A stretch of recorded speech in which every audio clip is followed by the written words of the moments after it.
evening, Lucia Rijker. Hey, how are you? I'm great. Thank you so much for talking to BWTMONLINE TV. My pleasure. When you talk about legends in boxing, you really are a legend in boxing. Thank you. For people who don't know who Lucia Rijker is, and I would be shocked that nobody knows who you are, right? Tell everybody who Lucia Rijker is. Well, Lucia Rijker is a down-to-earth woman who had a career as a combat artist since she was 14 years old. I'm 46 today. I am today. Yes. No, not today, but today I am, but it's not my birthday or something. Well, okay. Well, happy birthday for then and now. Yeah, December is my month, so yeah, that's been my life. Combat has been my life, and I'm a coach right now and a trainer, and I do other things. I publish 2 books, right? And I do women empowerment workshops, and that's where my heart is. Okay, I want to go back very, very quickly because you've got your career spans a lot. First from your kickboxing, you were unbeaten as a kickboxer, correct? Yeah. How many fights were you unbeaten as a kickboxer? I don't remember. I don't remember. Was it 36-0, something like that? 36-0. Yeah. Wow. Just you didn't know what defeat meant. Why do you think you were so successful as a kickboxer? God, it was my life. I was obsessed with the sport. I wanted to be the greatest. All I did was work towards becoming the best. Right. Everything I did was geared towards improvement. Okay. Mentally, physically, and spiritually. Right. Yeah, I felt like I lived like a monk for the sport. So that was my life. I'm fascinated because what makes a young, attractive woman like yourself decide to get up and say, I'm going to be a fighter? What inspires you to do it? Why not be with Barbie dolls or I don't know, be a ballerina? What fascinated you about that? You know, it's interesting you say that. I wanted to be a ballerina. I just didn't have that type of motor skill. Okay. So I loved ballet, and I had a friend who did ballet, and I was not that type of, you have different body types. You have a kapha, a pitta, and a vata. And the vata are the slender, tall, okay. And they're either long distance runner or track and field, long distance. And then you have the pittas who are more the sprint, 200 meters, 400 meters. And what do you call the 10 different, we say 10 camp in Dutch, when you do 10 different exercises. Oh, was that decathlon, was it? Yeah, decathlon, yeah. So that's a pitta. So I think that the vata, which is tall, slender men and women, become dancers. I was a pitta, so I was a feisty, fiery athlete. So that's how I ended up in combat sports. So you wanted to fight, basically? I was fascinated with boxing as a child. My parents were fascinated with boxing. My brother was obsessed with Bruce Lee. Right. So I think that was enough for me to get into it, and then it kind of saved my childhood as a rebellious teenager, right, to just have an outlet and a focus point. When I came home from school and at home there was trouble, I just went to the gym to kind of let off some steam and to feel a sense of belonging in a gym. That was my group. Those were my people. And at home it was kind of chaos, so it was very helpful in my teenage years. I can resonate with that. I can definitely resonate with that. Now, see, it's interesting because I started when I was younger kickboxing, but it was because I liked using my hands more than my feet. I converted and went into boxing. What's your story? I never really liked boxing because the focus was too much to punishment to the head. Right. And I also think that women have the power in their hips, so in the kicks actually. Right. And I thought kickboxing was more complete, and it was a tougher sport. Okay. So, and I liked the martial art aspect of kickboxing very much so. Okay. But I transitioned into boxing, and then I fell in love with boxing. So it's like, who do you love more, your first wife or your current wife? That's a nice way of looking at it. So that's how I kind of look at it. Like, you know, it was my first love was kickboxing, and my now love is boxing, even though I always loved kickboxing. Right. Was that because did the Bruce Lee element have anything to kind of pull you in? Because Bruce Lee, as you know, was a fine martial artist. Yeah, he was a master, and he was a master, but also he was a short man, a little man with power. Right. So that also gave me hope as a female that when a little man can have power, that means a woman can have power too. Right. So you convert, you come into the boxing world. What were your thoughts entering a world of boxing, a female boxing? What was your the best way to put it is your fears and aspirations? When I transitioned from kickboxing to boxing, I was very arrogant, I have to say. Right. And in my arrogance, I saw Christy Martin fight Diedrich Gogardy on the undercard of Mike Tyson Bruno fight. Right. And I thought, oh, I can beat that girl, easy. So that was kind of like my thought. I could beat her easy. And then I got asked by this boxing trainer to box, and I trained for 6 weeks as a boxer, and I loved it. And I said, okay, let's fight that girl. And he said, no. He said, no, that's not how it works. You have to build a fight. You have to like slowly like build up so that, you know, it's going to be a big main event and the promoters want it. I'm like, what do you mean build a fight? You know, I'll fight that girl. I was really arrogant. And I was tough too, but I couldn't box. Boxing is a whole different ballgame than kickboxing. Right. I could punch, I could fight, but boxing is different. It's a skill, it's an art. And I hadn't mastered that yet, but I didn't realize that. And basically this boxing coach, he didn't say that, but in a subtle way he said that it takes time to master the art of boxing. And that took time. Even though I was a fighter and I'd take on anyone at that point, I needed to learn the art of boxing. Okay, so learning the art of boxing, what were the things you struggled with as you transitioned from kickboxing to boxing? I mean, sometimes it's maybe being too square on, so you have to come side on technically. The tendency maybe to leave your chin in the air, or you know, what did you struggle with? What did you find hardest to come to terms with when you transferred from kickboxing to boxing? I missed my front kick. Right. I missed my front kick very much so. Also, your point of gravity is higher as a kickboxer. Yeah. So your upper body moves more instead of your hips under you. Right. So I had to learn to drop, bring my feet closer together, and move my hips and my feet and my shoulders at the same time, instead of just the upper body, and step out to the side. And so that was one thing. I really missed my front kick. I had to replace my front kick with a good jab. Right. I had to develop a good solid left hook instead of the long left hook from kickboxing. Right. I had to develop a short, solid left hook. I had to learn how to fight on the inside, because on the inside in kickboxing you had to clinch. Right. So we were able to grab and turn, and now I had to use my hands close. Right. So that was a struggle. The inside fighting was a struggle in the beginning. I had a lot of concussions fighting on the inside because I got hit a lot. Right. Now, when I think about Lucia Rijker, the first thing that comes to mind is, wow, she could punch. Where did that power come from? You know, I think I'm born with an athletic ability. Right. So I had my first trainer was a great trainer. He was an extremist. He trained us really hard, like a martial artist. He did not have mercy on women. When you trained in Group A, which were the competitive athletes, then you just follow the rules. And no matter what ethnicity or what gender, you follow the rules. And that I praise him for, because I learned not to see color, not to see gender. Just we're all equal. That's how we got treated. And we had guys from Morocco, from Turkey, from later from Russia, from Suriname, from Curacao, and from Holland in our team.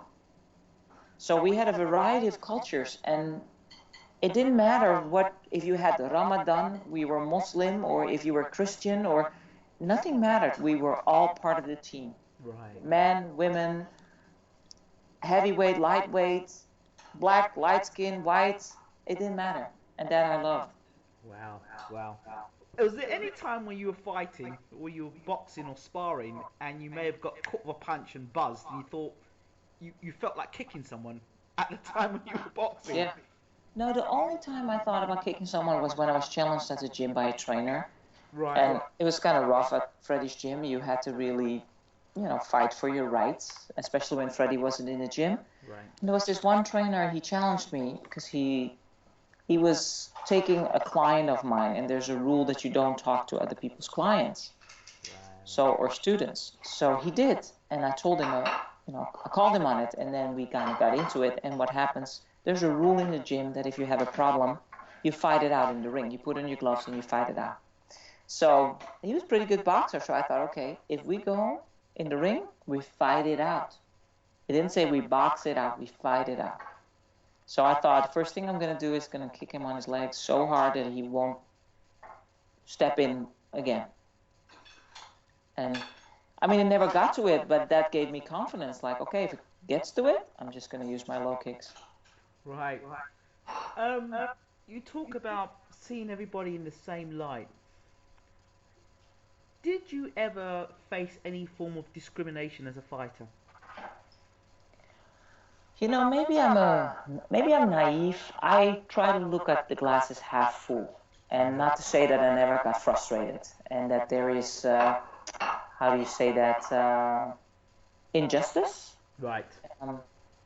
However, I try to look at things in a way, does it give me power, or does these thoughts weaken me? So if I choose to be a victim of circumstances, what does that do for me? It angers me, it raises my blood pressure, it makes me feel victimized by the circumstances and powerless and so on and so forth. And that doesn't empower me, it doesn't make me a better fighter, it doesn't make me work harder. So I always chose, whatever situation I was in, to use it as fuel to become a better fighter. See, now, you talk about fuel to be a better fighter, but sometimes they say adversity, whether it be someone discriminating by the way you look, your religion, the colour of your skin, those things people use as fuel and fire to then turn around to make themselves better. How comes you decided not to go that way? Well, this is what I thought. When I first stepped into women's boxing, there was a lot of rejection from a lot of people, from trainers, from promoters, from reporters, and they didn't think women belonged in the ring. So they really looked at me like, what are you doing here? So what I did, I went out of my way to be nice to everyone.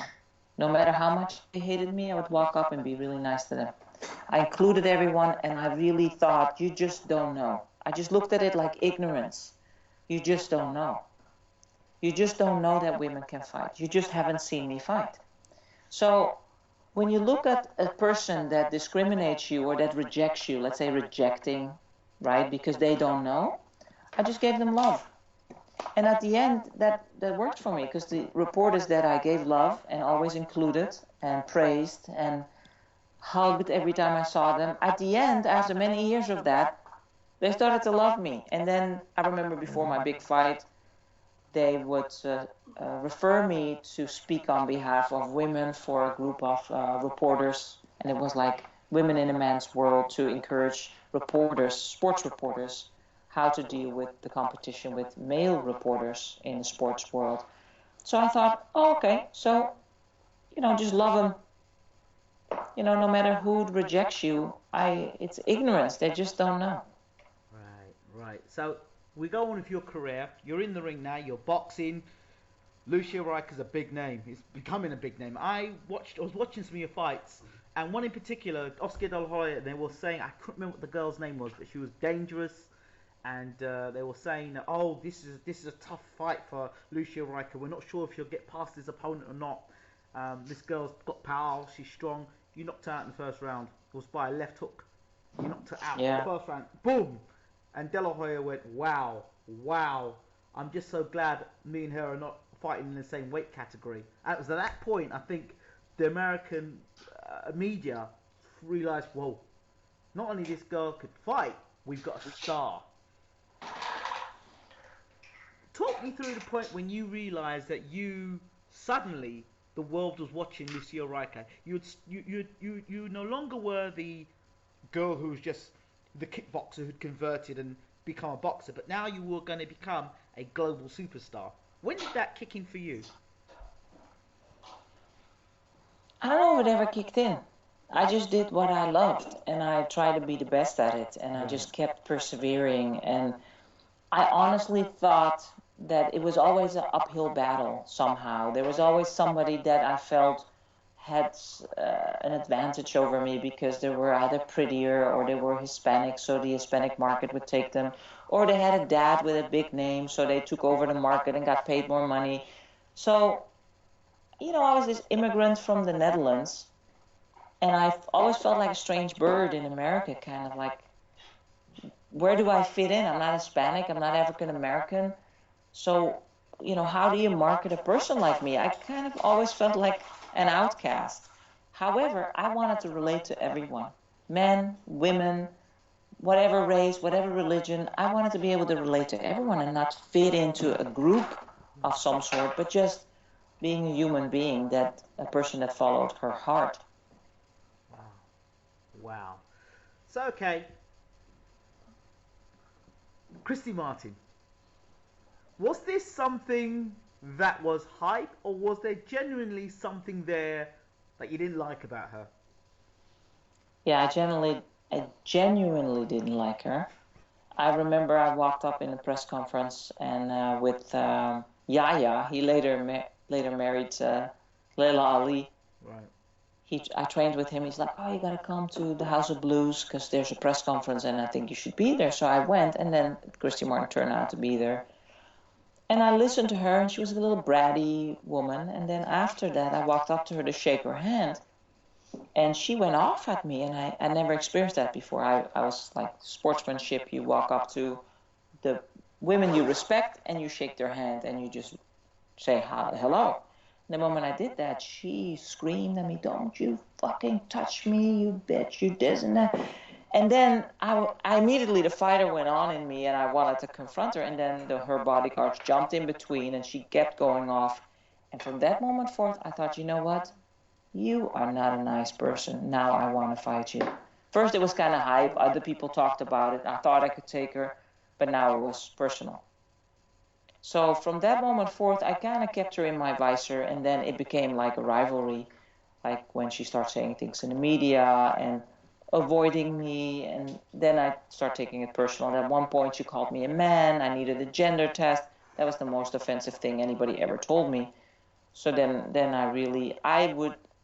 I'm grateful for her. Like, we met this year again at the International Women's Boxing Hall of Fame, and I thanked her because I had a dislike for her and a rivalry. It kept me in the game when the game was not going so well, when there were not a lot of fights, or fights get canceled, or the pay wasn't good. I kept going because I wanted her.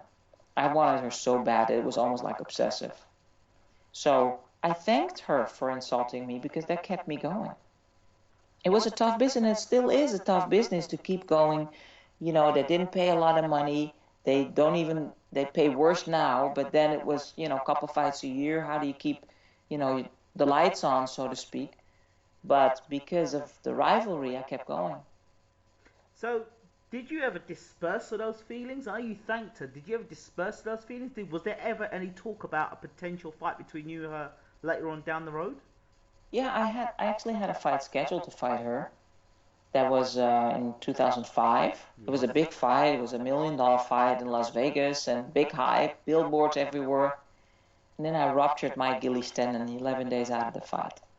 So, you know, that was it. That was the end of it. I had to learn how to walk again. It took me about 6 months to be able to, you know, move around again like an athlete. So that basically was a disastrous injury that, you know, basically I missed out on that fight. But again, to me, the aim for that fight kept my career going. I never got that fight. On paper I did, but in reality I didn't. And God knows why I didn't get that fight, because I was very, very hungry to hurt her. I could tell, because I saw all the build-up and stuff, and you were gunning for her. Yeah. You were gunning for her. The other name that comes to mind, Leila Ali. Yes. You were going to move up in weight to fight Leila Ali. No, I knew Leila before she started boxing. We hung out because she went out with Yaya, who later married her. So we all hung out together. Okay. The moment that she put on her boxing gloves, then she started ignoring me. And I thought, okay, because she might have had that guilt, like, she got paid a lot of money just because of her last name. And she kind of shut me out all of a sudden. I'm like, okay, whatever. And I thought, she could do well for the sport. I thought that's maybe important for women's boxing to have a big name that can reach more women, to make women's boxing legitimate and worldwide known. However, the moment she went into my weight class and fought Christy Martin, then I thought, now you're touching my bread and butter. Now you're in my street. And I remember sitting next to her at the press conference at the Staples Center, and they asked her next fight. And in that moment, I shared a little bit about, my focus to want Christy Martin. They already had signed a deal to fight Christy Martin. And I felt her swallow, because she was afraid to say out loud next to me that she signed that deal with Christy Martin. So I found out a couple hours later that she signed with Christy Martin. And then I thought, okay, if you can fight Christy Martin, which means you're taking my payday away from me, out of my weight class, now it's on. I had nothing against her until she did that. And that was more like a boxing business trick, to make money for Christy Martin and for her. But I resented her for that, definitely. And did you ever feel that you'd get a fight with her? Or do you think it was just they steered clear of you because I mean, let's be honest, you naturally came from a fighting background. From what I understand from Leila Ali, she didn't come from a natural fighting background. She was more made into being a fighter, whereas you'd been fighting from young as a kickboxer, which is a lot different. And so therefore, you would have been the person to let's keep well away from her. We don't want her ruining our career. Well, that's exactly what happened. Like, I remember I flew to Berlin to see her fight, and I talked to her management, and I said, listen, why don't I fight her in Germany? It's it's in Europe. I had a name in Europe. I said, let's make the fight happen. And then the management said, listen, we can fight bums for a lot of money and guarantee a win. You're too dangerous. Why would we want to fight you? And I didn't get that. And then I thought, oh, it's not about who's the best fighter. It's about business. That's when I realized that. I'm like, wow, that's interesting. How can you live with yourself? How could you live with yourself and call yourself a champion if you just avoid people? So that's what I thought. But obviously she didn't care, so I thought, okay, well, so be it. So they kind of robbed you of do you think they robbed you of future glories, or do you think that was just the way your career was meant to be? Well, it's never robbing it. I think if you manage a fighter, you look for your fighter's best interest. So they looked for her best interest, and there was nothing I could do about it. I also get that when you inherit a lot of money, right? Because your dad was wealthy, it's your money. So when you inherit a name, then it's yours. So, they try to protect that name. I get it. From a business perspective, it's logic. But as a fighter at that time, in my heart, I didn't get it, or I didn't want to get it.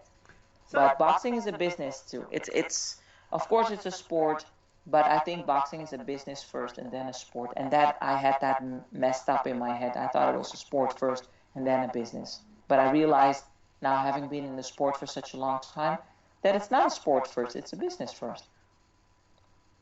Do you think you were too good for your own good?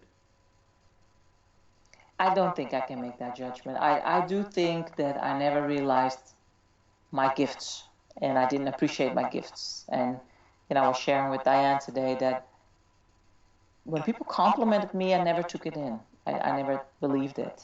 I always worked hard to be better. And I think that was also a quality of mine, because the moment you start to believe your own press, the moment you start to believe the praise, that's when you become stagnant. That's when you become arrogant, and that's where the sports can become dangerous. So to me, I kept myself sharp by not believing my press and not believing what people said, but just looking at where I could improve so I could become better every time. Looking back in your amateur fights or your boxing fights in particular, let's say, who was your toughest opponent, do you think? Myself. You were your toughest fight. Mm-hmm. What about Chevelle Hallback? That was mentally a challenging fight, and the first couple rounds physically, because I thought I was a man at first, so that shocked me at first, and then I thought, okay, whatever, she's just another person in my way to where I want to go. And then it shifted my perspective, which made it easier. However, the first round she was so wild that I kind of had to like regroup myself to see how I could get her, at the end of my punches.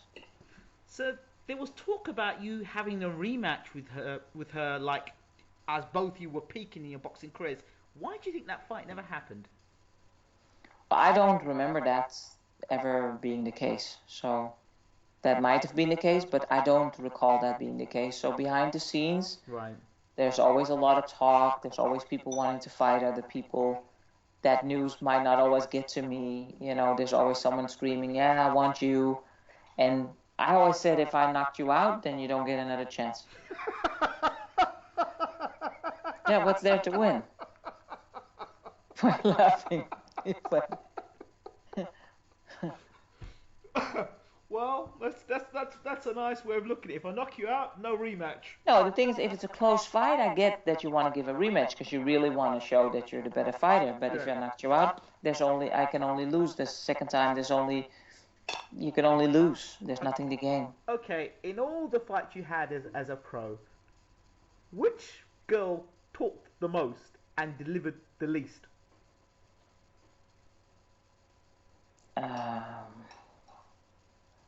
Yeah, I don't remember. You didn't have any girls that really gave you a lot of trash talking, and then when it came to the actual fight, they didn't last very long. In my kickbox career, maybe. Okay. Yeah. There was this girl. She was also from the Netherlands. Right. From The Hague. Okay. From Gerard Gordeau's gym, and she talked a lot of trash, and she really thought she was much better than me. She came from a higher weight class, right, and she made a lot of noise for the longest time, and I honestly didn't see why I should fight her, right, and that really pissed her off, so she really pushed, and then I remember that fight happening, and then she did some really strange thing. She made a somersault and tried to kick me with her heel. What? Yeah, it's really strange. That's got like a Kyokushinkai karate move. Okay. And I stepped back and let her roll, and while she did it, I kicked her in the head, and she had that big gap, like a cut. Okay. And yeah, that was a disappointing fight. Like, she thought she was all that, and she wasn't. So. Okay. Hall of Fame. You've been inducted, I believe. Yeah. Or you're going to be inducted. You're inductee or you're inducted? Well, depends on which one. I was inducted in 2009 and... There was the women's one. There's one that I took 2013, 14, I believe there's... Yeah, this year there was one. Yes. In 2009 there was one, yeah. Let's talk about the one this year. Okay. What does it feel like? What's it like? What does it feel like to be part of a Hall of Fame? What goes on there? I mean, I'm in the UK. I don't know anything about Hall of Fame, so tell us. You're sweet.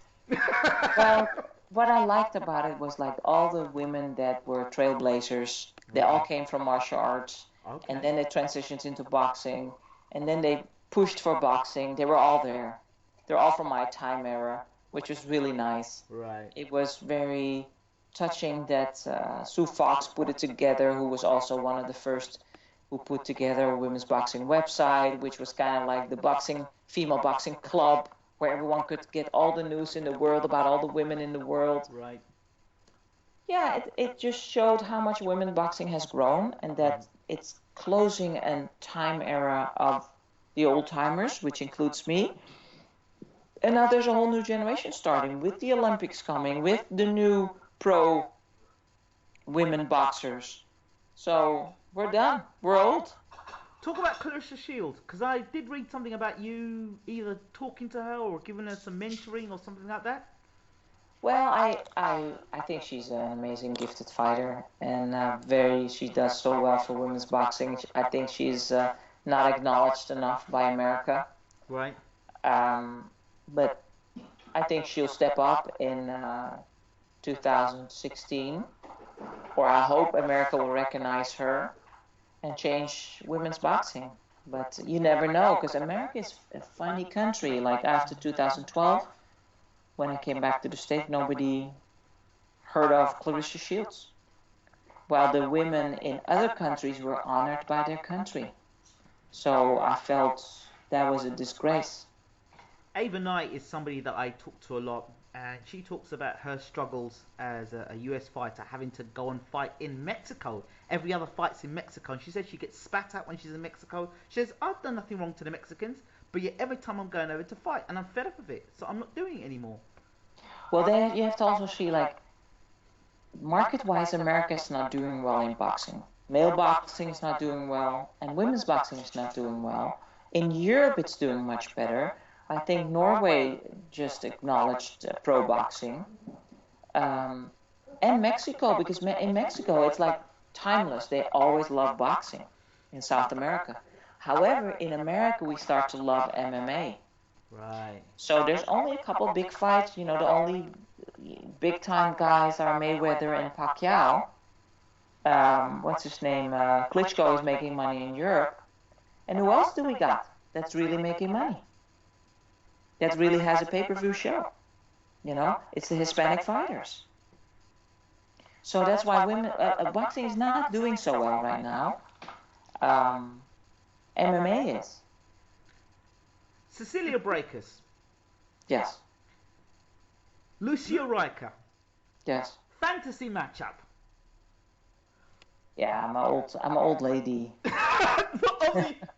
obviously, well, I wouldn't say it's obvious, but let's just say historically, the both of you match up at, let's say, welterweight. You both match up at welterweight. What happens? How would you see that fight going? Of course, you're going to back yourself. And for me, that's like, wow. That's like Manny Pacquiao and Floyd Mayweather. That's like, lovely. I don't think you can measure that actually because of the time difference and the time era difference. Okay. But what is it's like who was more popular? Was it Madonna or was it what's her name? That other blonde chick that got into trouble. Another blonde pop star. So it's hard. They were both great, you know. So so what do you see about? Okay, let's imagine she was in your era. How would you fight someone like Cecilia Breakers? Let's say Cecilia Breakers was the fight that you were gonna get. How would you fight someone like Cecilia Breakers? God, I really have, like, my mind is not in the space as where I was as a fighter. That's understandable. Yeah, so I really have to look at her tape and then break it down. But because she hasn't been an opponent of any of my fighters, right, I won't be able to give you an answer. Right. What I know of her, what I've seen of her, is that she's a very busy fighter. She has a good amateur career. She's tall, so she keeps people at the end of her punches. And like, she fought Lamar at one point and she beat Lamar. But hey, Lamar was at the end of her career. You know, Lamar has a lot of injuries, so it's hard to measure that. Like, would Lamar in her peak have beat her? Who knows? Well, we know that you are definitely a knockout puncher, whereas Cecilia seems to go to points a lot in her fights. So the power lays with you. Yeah. Yeah, I definitely wanted. In the beginning part of my career, I was a knockout artist. Later, you know, I calmed down a little. Did you ever get, like, in the last 3 years, fancy coming back and fighting again? Did you ever get the urge to say, I'll just come back and make one fight? No, if I had to fight again, it would be for a lot of money for a great cause. That would be the only reason. Not for any other way, not to show anything to anyone, but for a big cause that I could make a difference in this world for a lot of people with that fight. Then I'll do it. Well, okay, we're gonna now close the chapter of Lucia Rijker, the fighter, and I got my food's getting cold, and Diane's here, so we're gonna have to wrap it up, and I'm gonna hand you over to Diane. Okay. Finally then, I want to just touch a last minute on women empowerment, because I think it's something that just gets overlooked. My wife's seriously in that, she does a lot of. So I want to talk a little bit about that. What is your message in terms of women empowerment, and why? You know, I think what I learned as an athlete is when you take good care of yourself, you're a much happier person. Why do we love athletes? Because they're very connected with themselves. They're connected with their body. So I think in life it's hard to do that.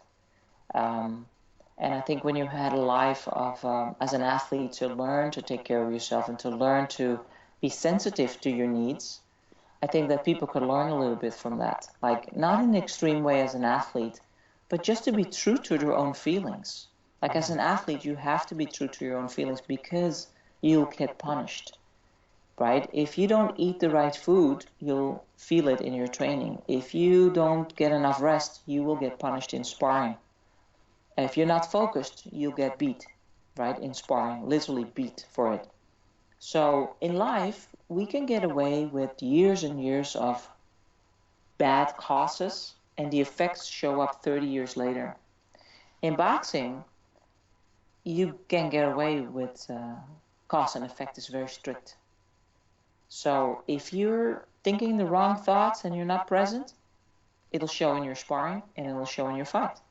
If you're not eating the right food, if you're neglecting your needs, your bodily needs, you know, you'll get punished for it. And in life, you don't. You can get away with lying to yourself and hurting yourself for many years until you get a heart attack, until you get cancer, until you know, whatever it is that accumulates, and nobody will tell you and nothing will let you know until some disease happens. And I think in boxing, cause and effect is strict, which I like about it, which I always loved about it. Like today I trained with Diane, God, my lungs were killing me, right? You know, because cause and effect is strict. I get punished for it. So, you know, that's what I love about the sport. And in life, we don't get punished for it. So sometimes, like in a women empowerment training, that's what I try to teach people. And I do exercises where they come closer to their body, where they respect their bodies more and their own needs and their own feelings, instead of, especially we as women, we take care of the whole world and we forget ourselves. So and the thing is, what makes us attractive is when we take great care of ourselves, right? Absolutely. And then when we get conquered and we give up on that, we get taken for granted. That's a shame. So, yeah, but if you stay in your own light, if you continue to take good care of yourself, you'll always be a desirable person, right? Absolutely. And a magnet. So that's kind of a little bit what I try to teach, and also not to choose to be a victim of your circumstance. Of course, we all choose to be a victim of our circumstance at times, but some people go through life being a victim of their circumstances. So they live in the state of anger their whole life. It's everybody's fault, always. So to know that that is a choice. Some people don't know that that is a choice. Absolutely. So sometimes I just shake people up in a group to see what are you choosing? And what does it give you? What are your choices giving you? Just to put a little light on it so people know that they have a choice. Because sometimes we're in circumstances where we think we don't have a choice, but we always have a choice. Lucia Rijker, thank you so much for